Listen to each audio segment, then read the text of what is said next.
Welcome back to the channel. This is Adam with ND72. So we got my E55 back out here. So what we're going to be doing today is we're going to be going back out to Mexico, this time with a little bit more tools, and we're going to change something up to try to hook up better in the street.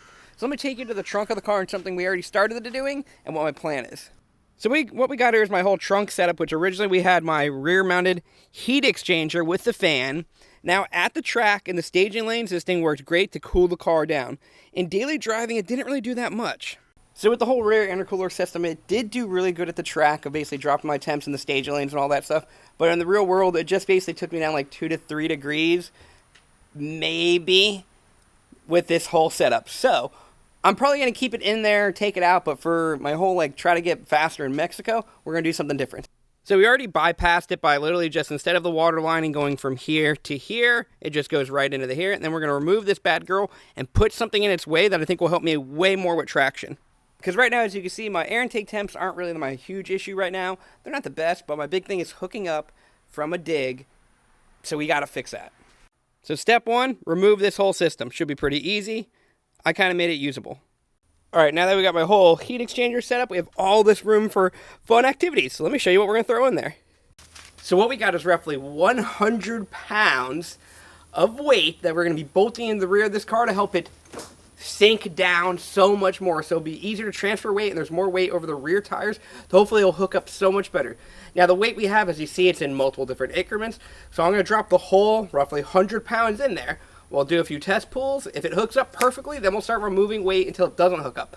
But if it doesn't hook up perfectly, we might add even more weight. But we're going to start off with 100 effing pounds. I want to try to get this bolted in there, and I want it to be a little bit sneaky. That's why we had to remove the heat exchanger setup, because it was not fitting with it. So we're going to start lifting it up and see what it even does, like fitting in there and move it around. So the 100 pounds fits in there pretty effing easy. We got this huge effing bolt to try to bolt it. I think I want it to kind of like bolt to here and then lean this way. So I need to make sure we clear everything, and we'll just drill a hole right through here and then have it come out, or we'll bolt it to the floor. I haven't picked yet. The floor would be kind of the easiest, because if I have to remove weight, we just undo the nut and go from there, but I'm not sure yet. Bam!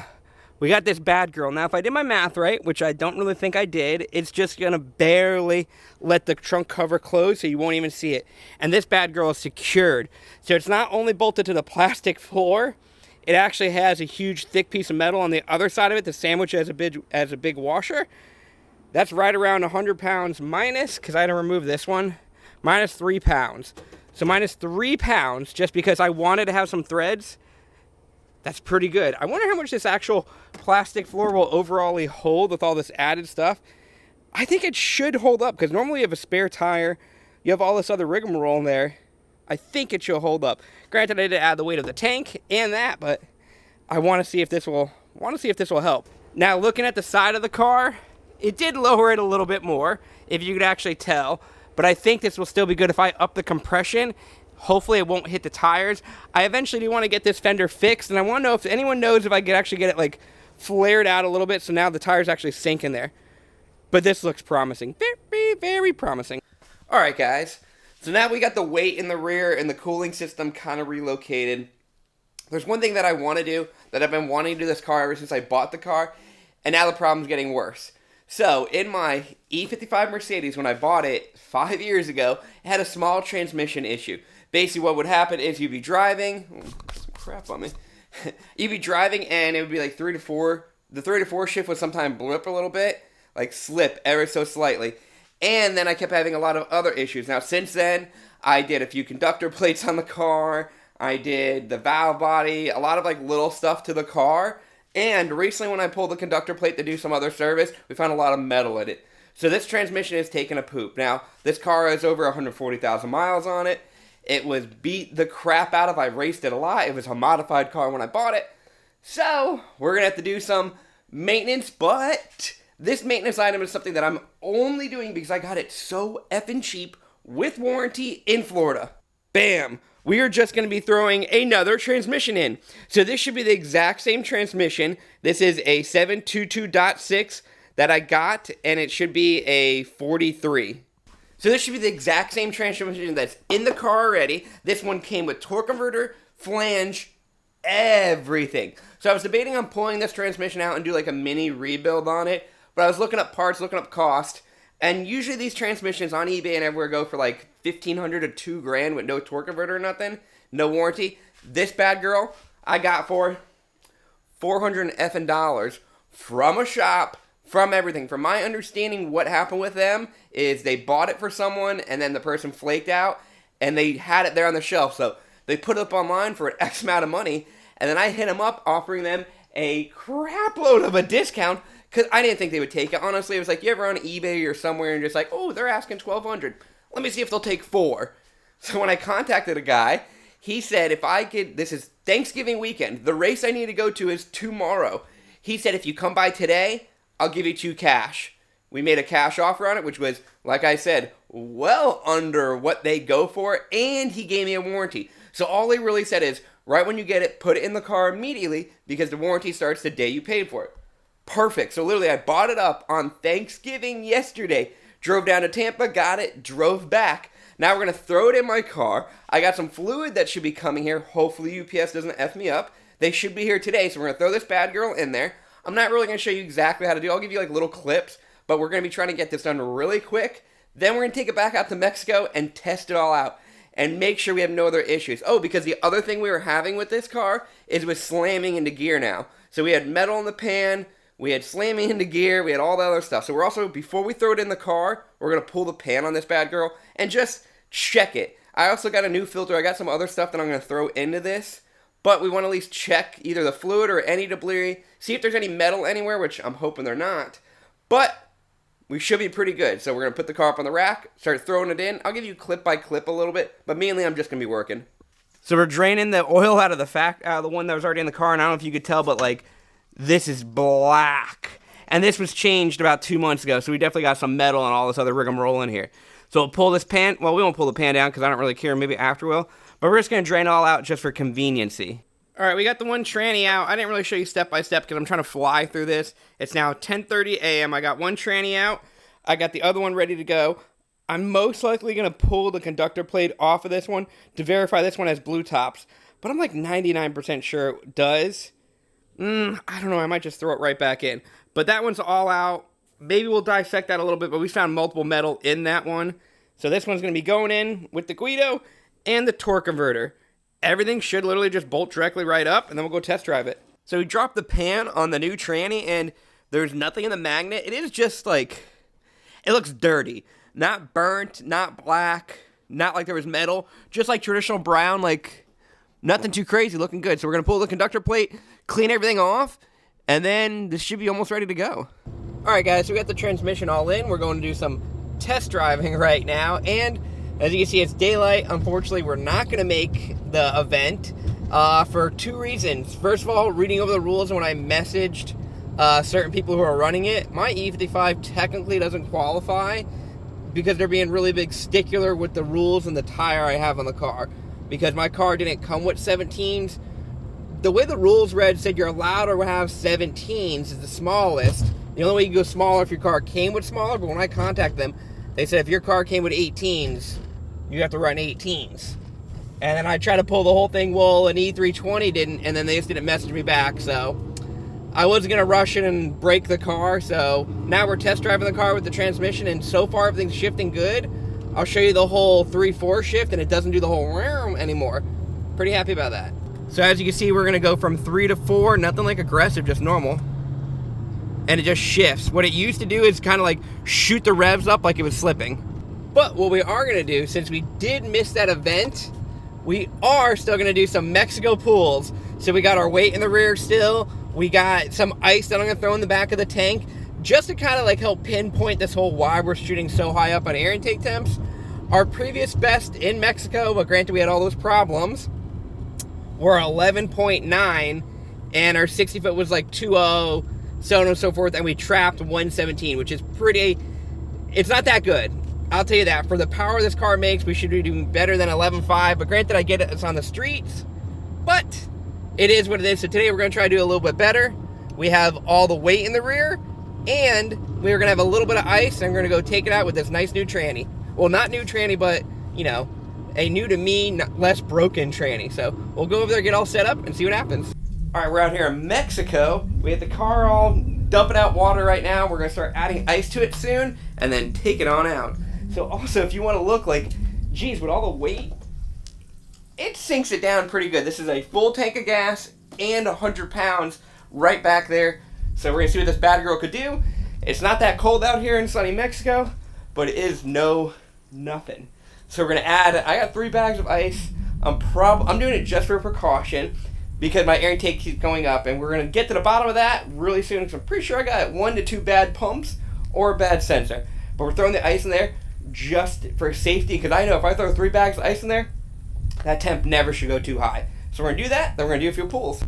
Alright, we got all the ice packed in there, and as you see with this nice little cover, the weights and everything is hidden in there pretty well. So we're going to go out, do a few pulls right now, out of the sun, and hopefully we can beat our 11.9 117 before. We really should. Alright guys, so we're in the car. We're reading 54. It should be a lot lower for how much ice we put in there, but granted it is kind of melting. So we're going to get the draggy all set up. I forgot to bring a chip for the logger, so I'm just going to like use my brain and look at it. Alright, let's get everything all set up. We got our draggy and our very fancy little draggy mount up there. Get that connected. Alright, draggy connected.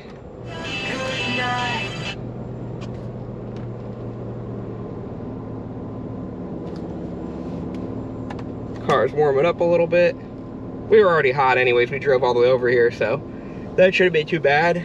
Alright, so we're going to do roughly the same thing we usually do. 1 to 2 burnouts. And then launch it. And see what happens. No water burnout, no glue, no nothing. Just straight up just the car. Simulating a no prep event. Alright, let's try this. Alright. 1 little burnout. This is a great way to just like new tranny that I just put in, everything tested. Alright. Hopefully they're nice and hot now, so let's get everything all going. Yeah, air intake temps are already going up even with that ice. So we definitely have a pump. We have some sort of issue. Let's get the draggy ready because we're starting at air intake temps at 75 with all that effing ice. But it is what it is. Make sure that is reset. Reset. That's on. Alright, let's go.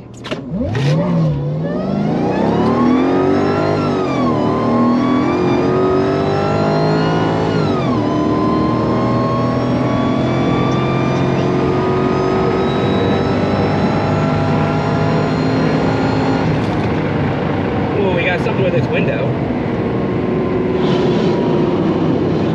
Alright, our temps went up to 160 again. Yeah, so we got some sort of issue. Because with all that ice, that should have been really good. Now let's look at what our quarter-mile times were. Oh wow, some of that ain't right. That's way better. We're gonna try to do maybe 1 more. No, not with those temps, we're not. Because some of the readings I don't think was right on here. It said our 0 to... Well, I guess that's right. But we're going to take this bad girl back home. Maybe... Yeah, no, we're going to leave it at that. Just because air intake temps are shooting up way too high. So, for whatever reason, I either got a pump or a sensor. Because with 3 bags of ice, in real life, it should not be 160 right now. And usually with 3 bags of ice, we start out... when it's 90 degrees out at like in the 30s, 40s, not at 70. So we definitely got some sort of cooling issue, so I'm not gonna romp it on 1 more, but we're gonna take it back home, check everything over, and then I'll actually show you the data, because I'll tell you this, we did way better for on the street and just hooking up and going with that weight. I think we need more weight, because as you saw, we still spun and we were going in 2nd gear launch, and I wasn't even launching it. So on the street, I think I need more than 100 pounds in the rear, but I don't know if I'm comfortable to do more than 100. So either I need a fatter tire, like a 15-inch conversion, or do something else. But we still did a lot better than our 11.9. But let's get back to the house and make sure nothing's broke. But so far, even the tranny's good, and I want to get to the bottom of this air intake temperature setup. But we'll see you at the house. Alright, we're heading home, and we have no more ice or nothing. I drained it off, and we're at 64 degree air intake temp. Something ain't right there. 100% my temps are wrong. So we got to look into that. Alright, we made it back home, and feeling pretty good about the times we did. Pretty happy. We're kind of going to look over the car, make sure nothing really popped off or broke. It sounded pretty good. Now, I am thinking my air intake temperature sensor is off. Like, wrong, not broken or anything like that. Either it's something in the wiring or...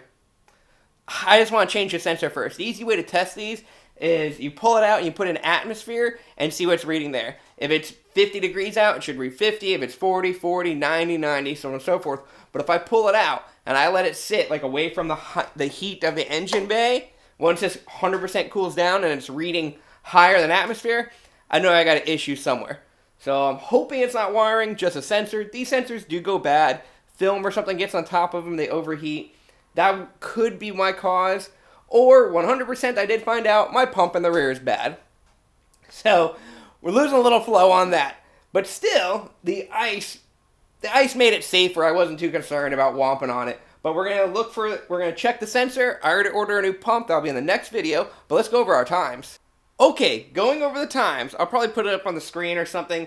But we'll talk about it together. So, at first, the 0 to 60, which is kind of good. Remember, we did it on a second gear roll. Or not, a second gear launch. We didn't launch the car. So we did second gear with traction control on.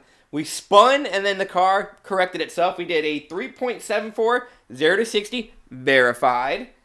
Then we did, let's go step by step.